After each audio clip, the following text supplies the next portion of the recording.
Llewellyn King again, to show you how little federal money goes to research on chronic fatigue syndrome, which I prefer to call by its old name, myalgic encephalomyelitis. I rely on Dr. Fred Valinsky in Boston, who has sent me these statistics. There are 300,000 MS patients, and NIH provides over $1.2 billion in research funding, or about $400 per MS patient. But when we get down to ME, it's very different.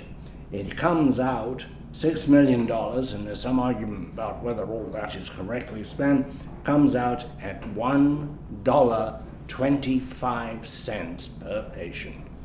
That is pathetic for 1 million people in terrible, dire straits.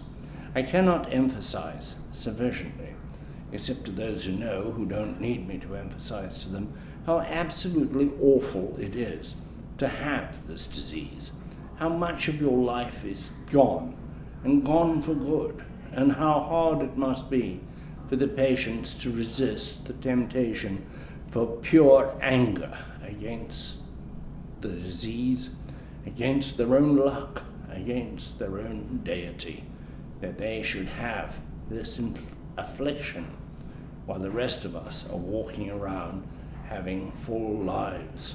My friend, in a sense, the poster woman of my life for this disease, because she told me all about it, is my friend Deborah Woroff. She was living a full, rich life. Indeed, you could have said that she was a mistress of the universe, to use Tom Wolfe's phrase, or to adapt Tom Wolfe's phrase. She was an athlete, squash, tennis, bicycling, skiing, even some flying lessons. And then, bang, 22 years ago, at the height of her professional success as an analyst and a journalist, it was all taken away from her, and she became a de facto invalid, someone who, some years, couldn't leave her bed. She told me that the worst years were 2003 and 2004, and that all the terrible thoughts that people at death's door have crossed her mind. And this, in the tremendous correspondence I've received, is true not just of her, but of 1 million Americans, some in even worse circumstance.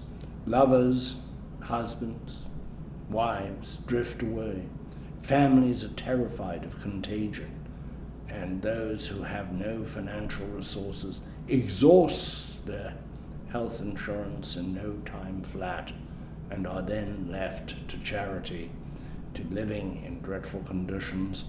Lenny Jason of DePaul University told me that he knew of someone who was living in a car.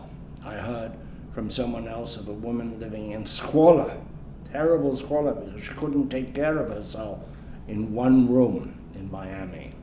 This is a disease that cuts across all the sort of divisions we have in society. And there's nothing standard about it. The first big outbreaks in 1985, that was not when it began. It was first traced back to 1869. But recent big American outbreaks, there was another one in England in 1955.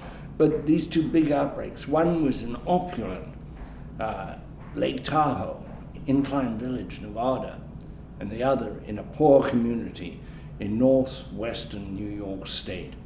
Nothing in common, not the pursuits of the people, not the socioeconomic conditions of the people, just the horror that came with the disease and the indifference of so many to those who suffer, a tendency to blame the sufferer, not the disease.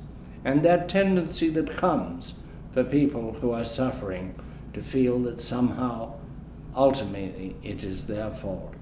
If you are sick with this disease, if you are hurting, it is not your fault, and you deserve the support of your peers, the medical profession, journalists, and especially the research arms of the United States government.